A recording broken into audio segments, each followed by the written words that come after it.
Hey guys, today I'm traveling to Mount Gilead, North Carolina. Mount Gilead is a small town about 30 minutes east of Charlotte in Montgomery County. Originally, I had planned a single episode in this area. However, when I traveled to Montgomery County, I found so many interesting things that I decided to break it up into 3 different episodes.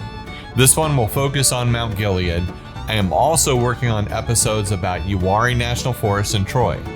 So there's a lot more coming. Mount Gilead is a picturesque town nestled between Lake Tillery and the Uwharrie National Forest.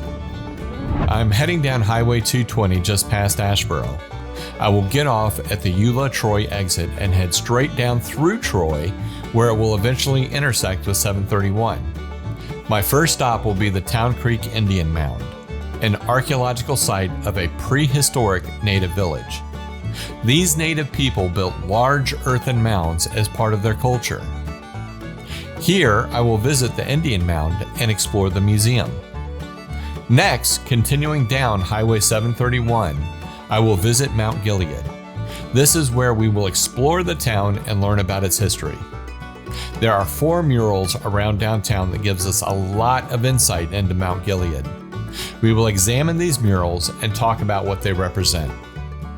While in Mount Gilead, I will visit with Michelle and Adam Barringer about homesteading and their company Farm Life Outfitters. I will head out of Mount Gilead on State Road 73, where it will cross Lake Tillery. Past the lake, Valley Drive will connect me with Morrow Mountain Road, which obviously will take me to Morrow Mountain. Morrow Mountain is one of the highest peaks in the Uwharrie Mountains. The view of the surrounding valleys and rivers are spectacular. Also, we will learn why this area is considered a pre-Columbian munitions facility. From this point, I will head back to Greensboro through Baden and New London to State Road 49, which joins back up with Highway 220 in Asheboro. Okay, so that's the plan. So let's move out.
In the 1800s and the early 1900s, near the town of Mount Gilead, the local people knew of an odd mound of earth sticking out of a cotton field that overlooked the Little River.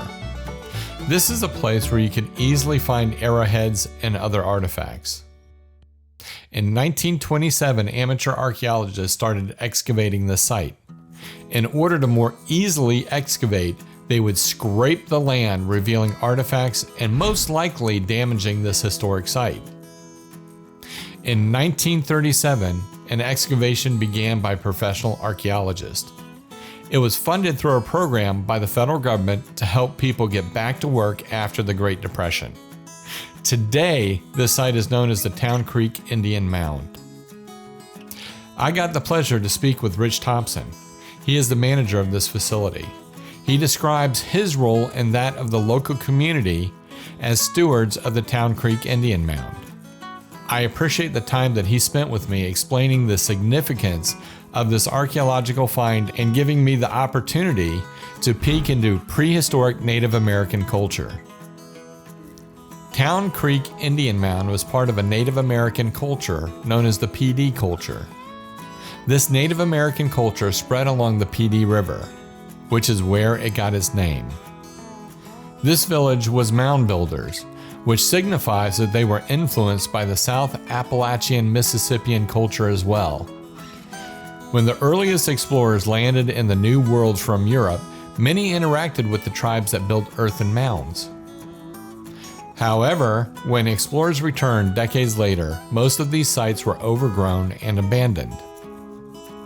It is believed that European diseases were left behind from the original explorers and wiped out many of these tribes and cultures. Town Creek Indian Mound is one of the few remaining glimpses into this culture. This reconstructed site consists of a temple which was placed on top of an earthen mound, a small temple, and a mortuary. These buildings surrounded a plaza that most likely was used for games and gatherings. All of these buildings were enclosed in a stockade. The Town Creek Indian Mound consists of a museum and the reconstructed village.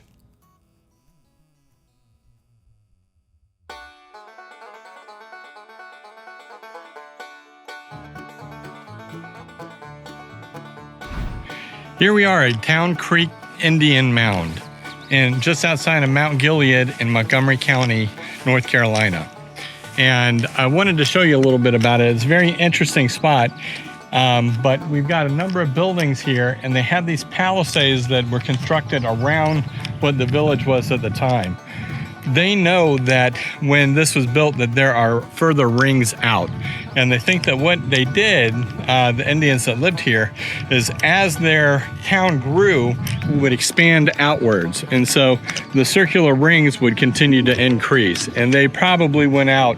I think he said that there was about 8 or 9 more rows of walls that went out from here. So this ended up being a pretty good sized village. And, you know, this is very similar to the Mississippian style mounds.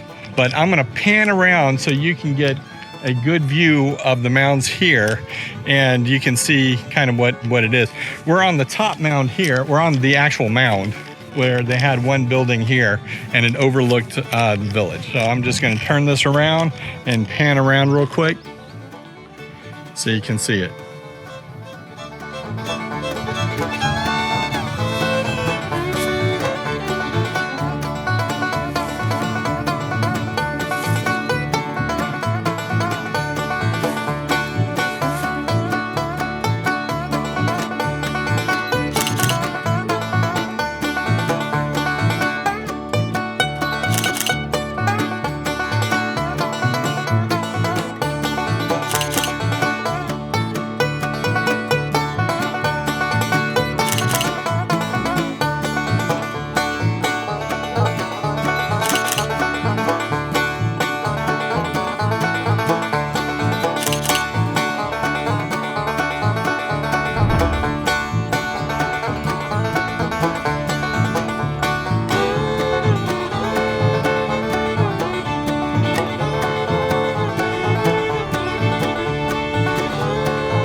Here we are in downtown Mount Gilead. It looks like some thunderstorms have just rolled through here, and it looks like we've got a bunch more just on the horizon. So I want to walk us through downtown Mount Gilead before it opens up.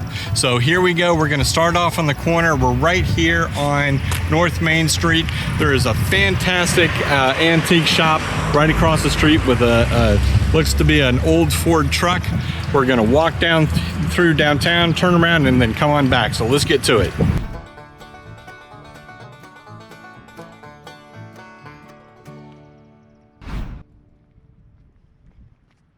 Mount Gilead's bucolic setting makes it a great diversion from the bustle of Greensboro, Raleigh, or Charlotte, and well worth the stop. One thing you'll notice right away are the murals around downtown. I think these murals tell us a lot about the history and character of Mount Gilead. Therefore, I'll tell you what I've learned about Mount Gilead through these murals.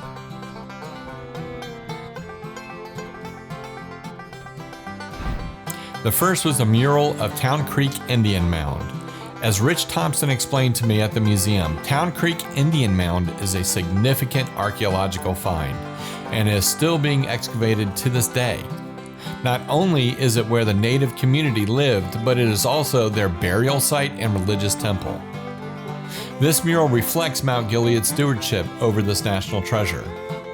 Town Creek is now a state historic site and is a large part of the Mount Gilead community.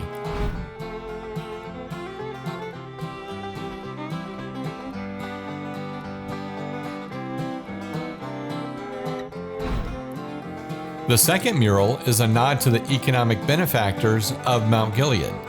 R.B. Jordan Jr., founder of Jordan Lumber, Moses Richter, founder of United Mills, and Branson McRae, founder of McRae Industries. During the infancy of our nation, Mount Gilead had become rich in cotton farming, which was the major cash crop until the 1930s. Local cotton gave rise to the strong textile industry, which replaced farming as the backbone of the local economy. Today, timber is the local economy's primary driver. Over the years, this area's rich land has provided opportunity for the residents of Mount Gilead. The mural shows the Haywood House, the original cotton plantation owned by Oscar Haywood. Facing the Haywood plantation is the United Mills factory, showing the progress of the town from cotton farming to textile manufacturing.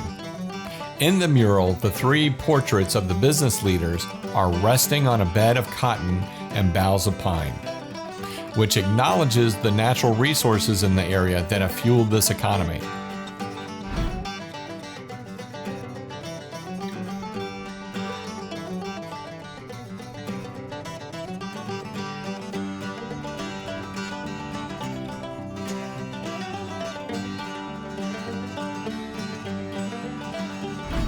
Now, the third mural is of Julius Chambers, a prominent civil rights leader.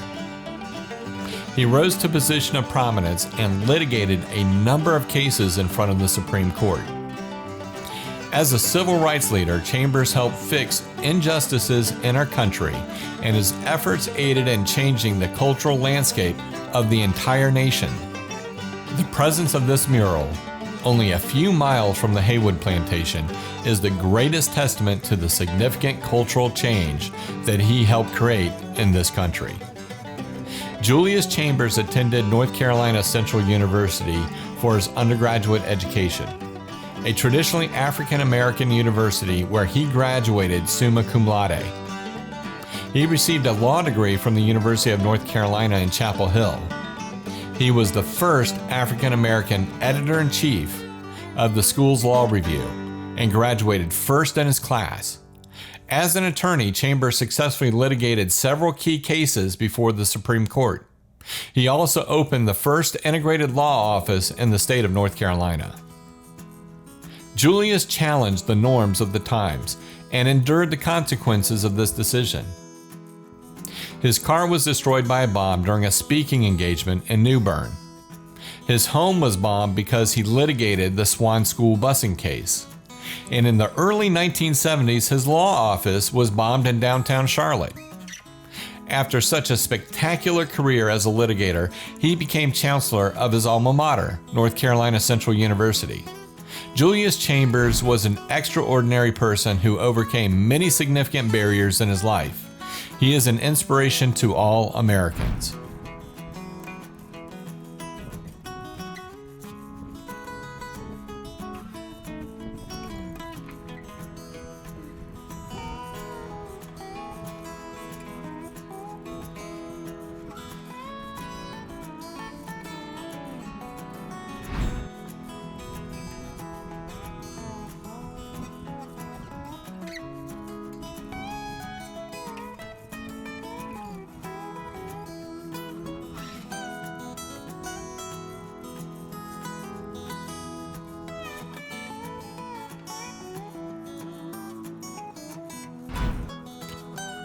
The last mural is a picture of a speedboat on Lake Tillery.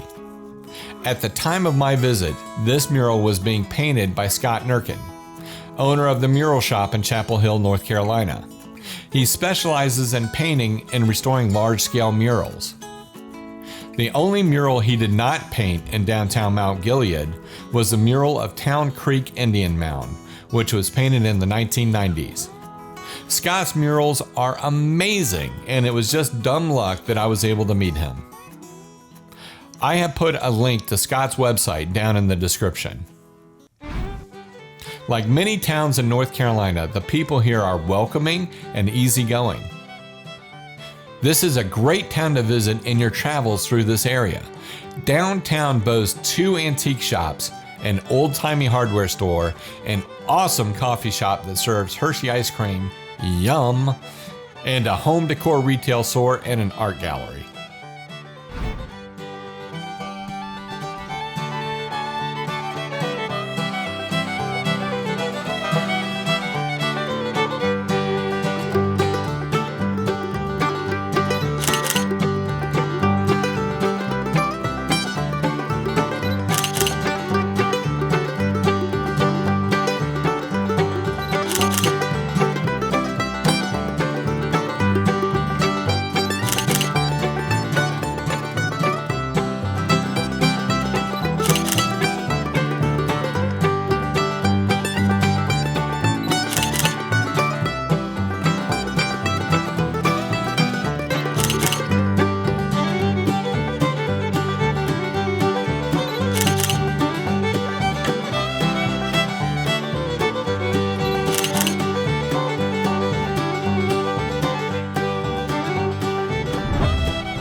The word homesteading comes from the Homestead Act of 1862. It granted 160 acres of public land to anybody who paid the small filing fee, worked the land for 5 years, and improved this land. 270 million acres were redistributed under this act. The last claim was made in 1988 for land in Alaska. This picture is of Daniel Freeman, the first homesteader under the Homestead Act of 1862. He settled in Beatrice, Nebraska in 1863. He is standing on the front porch by the woodpile. Here is another picture of Daniel Freeman, taken in 1904. Since the Homestead Act does not apply anymore, the definition has changed to mean someone who lives off their land for self-sufficiency. Now, this is different from farming, where the main goal is to create income from what the land produces. This does not mean a homesteader does not want to sell his products. It means that self-sufficiency is the primary driver for being a homesteader. Which takes us to Adam and Michelle Barringer. Adam and Michelle have made the decision to live more independently and embrace this lifestyle. They got into homesteading because of Adam's family roots and the desire to control the food they ate. By raising their own food, they are living the farm-to-fork phenomenon. Also, they are the owners of the lifestyle brand called Farm Life Outfitters. Their products celebrate the homesteading lifestyle. The Barringers were nice enough to sit down with me and explain homesteading and why it is important to them. This is what they had to say. When Michelle and I met, we weren't really looking for this lifestyle. But it's something that I have always done. You know, I've always had a garden and chickens and things. And so after we were married, we bought a house south of Mount Gilead and started homesteading there, raising chickens and having a garden and things like that. So. And I think it all just really started because we were interested in knowing where our food came from. I mean, I think that was really what drove us. It wasn't just a fascination with raising animals or anything like that. I think it was just we were more observant about our food system and just wanted to make sure that what we were eating was good quality food. And then when we had kids, it was even more important. So. Right. And not only what we're eating, but what our animals are eating. Right. That was a big part of raising our own, because we know from start to finish what they ate and how they were treated. So that's probably the biggest driver when we started this. But anyway, fast forward to today, the opportunity came up for us to buy this property, which is where I grew up. So it's been a really good deal. We're homesteaders, and homesteading to us, or to me, means being more self-sustainable, Self-sufficient, yeah. Self-sufficient, being home-centered. We have our fun, our food, our relaxation is at home. All that stuff is centered around the home.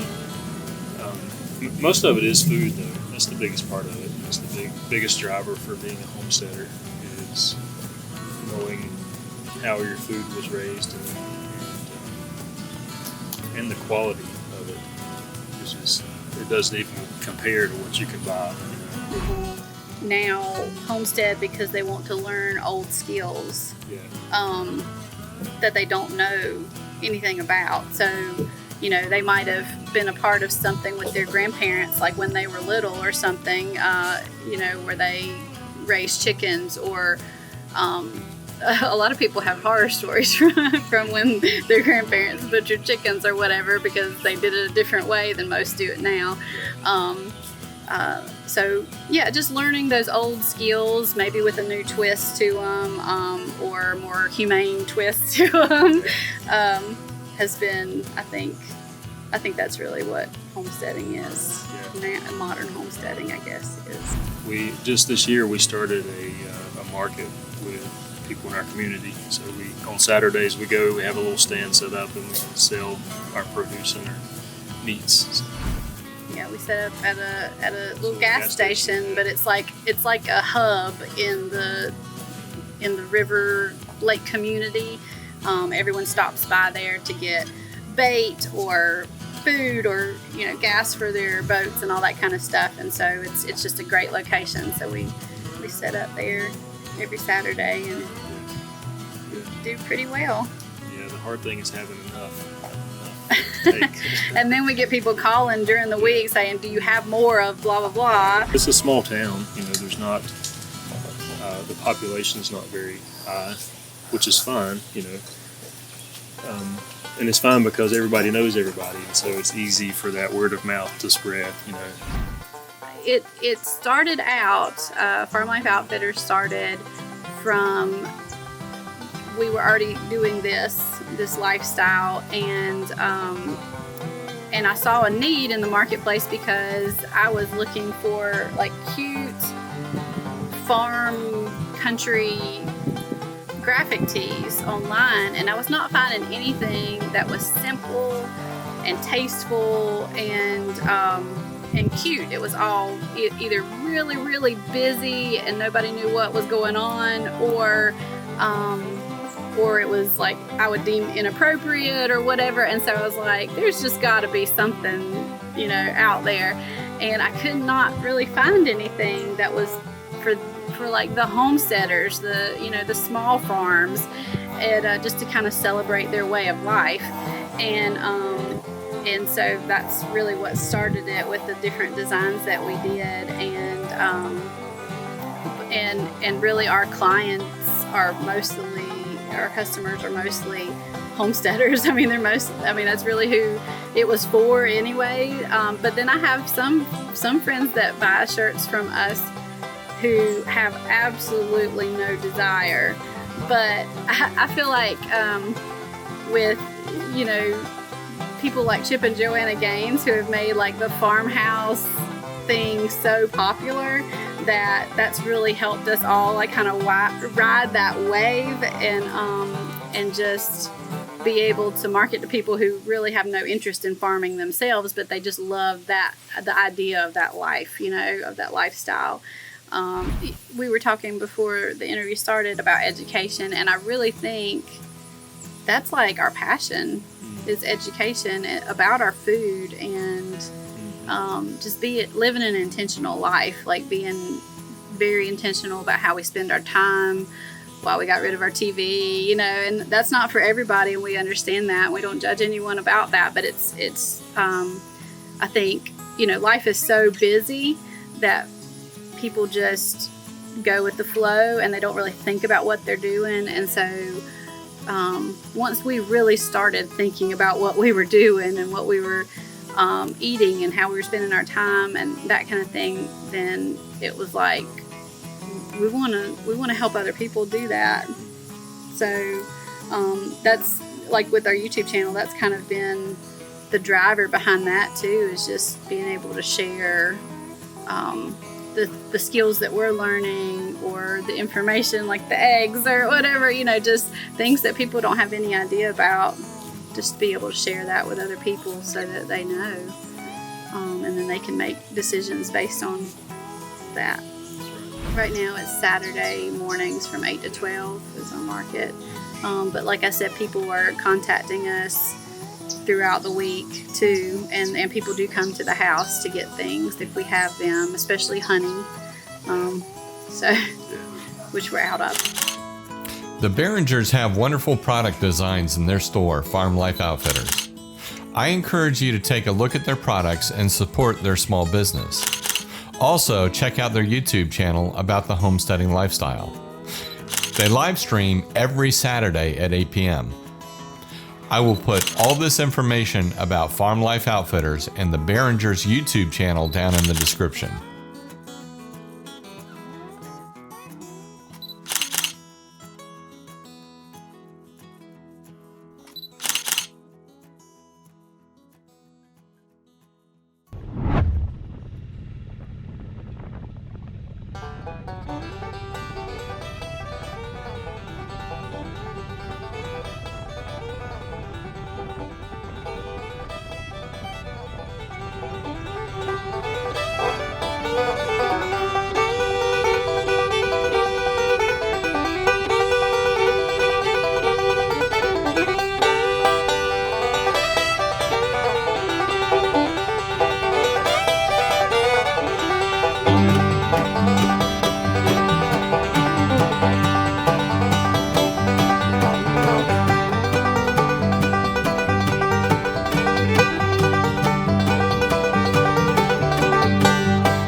In central North Carolina, Morrow Mountain is one of the highest peaks in the Uwharrie Mountain Range at 936 feet.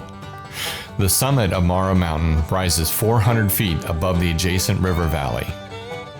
The views from this summit are quite stunning. You can see for miles.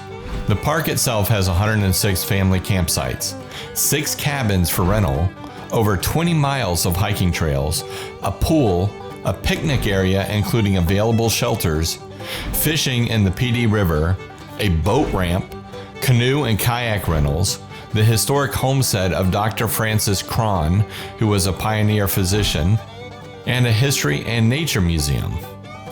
This is a great place to bring the family and to camp for a couple of days.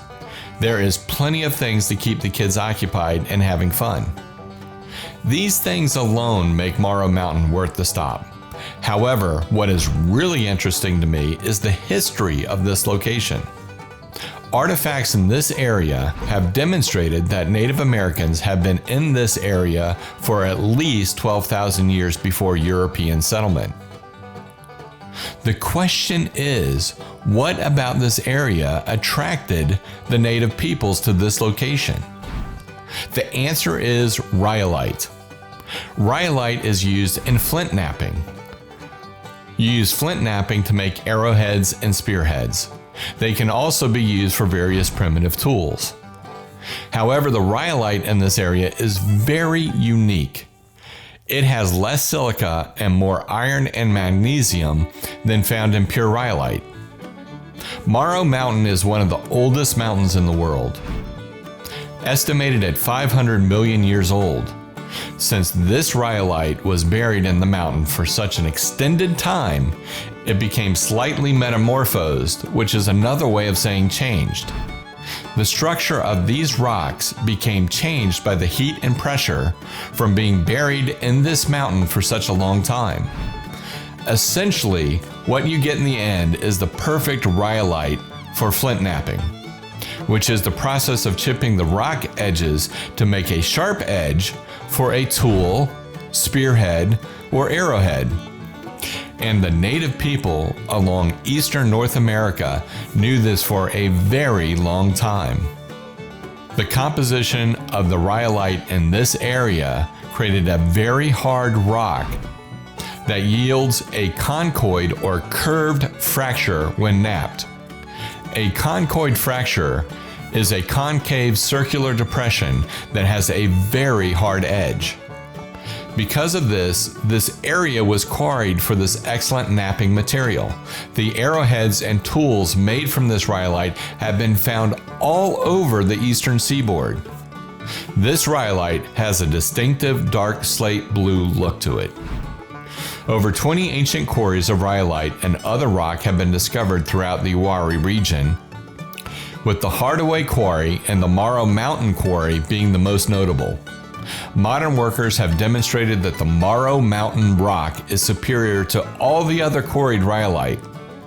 The Morrow Mountain Quarry was at the summit of the mountain, and to this day you can see the rocks scattered all over the pass, and even if you wander off the pass you can see that scattered absolutely everywhere. It is established that the peak of Morrow Mountain was about 30 feet higher before the native peoples began to quarry this area. This is why I refer to Morrow Mountain as a pre-Columbian munitions facility.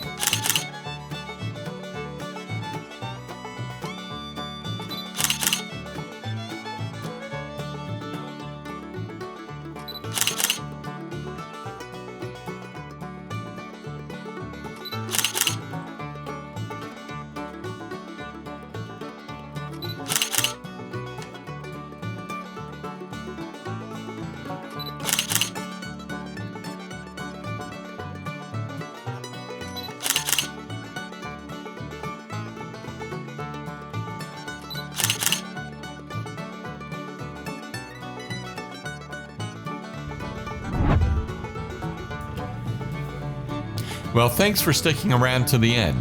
This wraps it up for this video. I hope you learned a little bit about our North Carolina story. Please leave a comment below. We would love to hear from you. There are 3 easy ways that you can support us making these videos, from the easiest to hardest. First, and the easiest, click the subscribe button, the like button, and ring the bell to be notified of future videos. A share to your Facebook page would be an awesome bonus. Second, you can purchase a high-quality photo from the shooting of this video or another from our store. We have also great t-shirts and other swag. I will provide you a link to our store in the description. Finally, you can support us financially through Patreon. You will receive a discount to our store and will be eligible for special events as I travel around.